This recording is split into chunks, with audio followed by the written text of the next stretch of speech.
Every black female has a big butt and big boobs. Loud, obnoxious, ghetto. Light skin being more attractive than dark skin. We're not smart.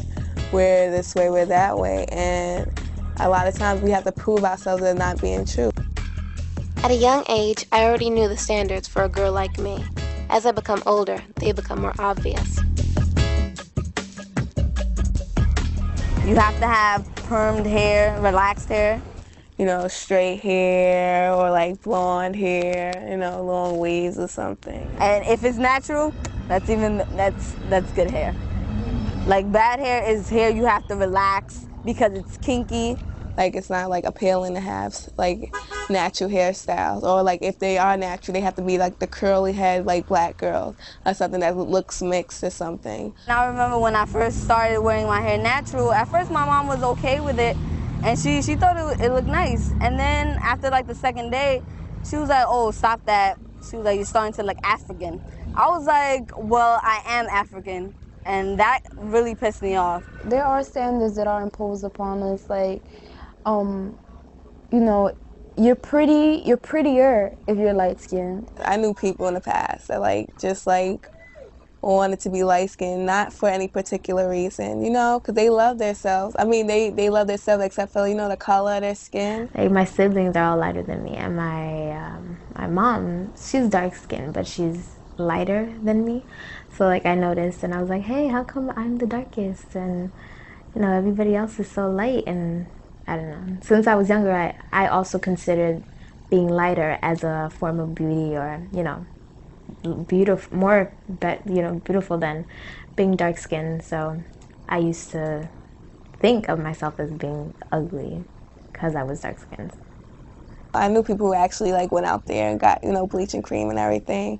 They actually laid in the tub with poured capfuls of bleach into it just so they could see if their skin would get lighter. But yeah, my aunt that lives in Honduras, she basically started using skin bleaching cream when she was about 25, and she started her oldest daughter on it when she was about 11, and then she has an even younger daughter that was about 6 when she started using the skin bleaching cream on her. I've seen people say that I would never marry a dark-skinned man because, you know, because I don't want that in my gene pool. On the other hand, light-skinned girls have their issues too. We've been called high yellow, conceited, house nigga. I feel like both sides have their issues. I guess I sort of felt like there was not any attention towards me because of maybe my skin color, or because my hair was kinky, or you know, just basically that. Or even when I was younger, say there was I don't know, a doll. I used to have a lot of dolls, but most of them were just white dolls with long straight hair that I would comb, and I would be like, oh, I wish I was just like this Barbie doll. In Brown versus Board of Education, the famous case that desegregated schools in the 1950s, Dr. Kenneth Clark conducted a doll test with black children. He asked them to choose between a black doll and a white doll. In most instances, the majority of the children preferred the white doll. I decided to reconduct this test as Dr. Clark did to see how we've progressed since then.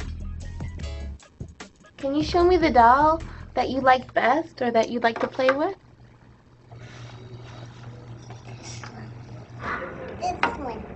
I like that one. Okay. This one. That one? This one. I like to play with this. And can you show me the doll that is the nice doll? And why is that the nice doll? He's white. And can you show me the doll that looks bad? Okay. And can you and why does that look bad? Because it's black. And why do you think that's a nice doll? Because she's white. And can you give me the doll that looks like you?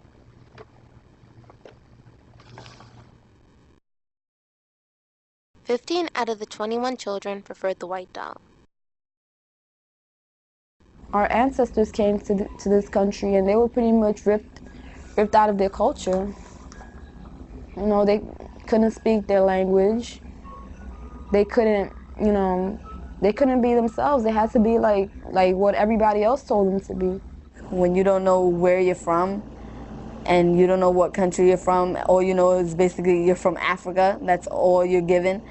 I feel like it brings on like a lot of ignorance, and it builds a lot of anger. I've seen it build a lot of anger in a lot of black young females. Like, I don't know, they feel like because they feel like they have a right to disown any kind of, you know, African roots. I think for a black girl in general, it's like you're missing a piece of you, you know?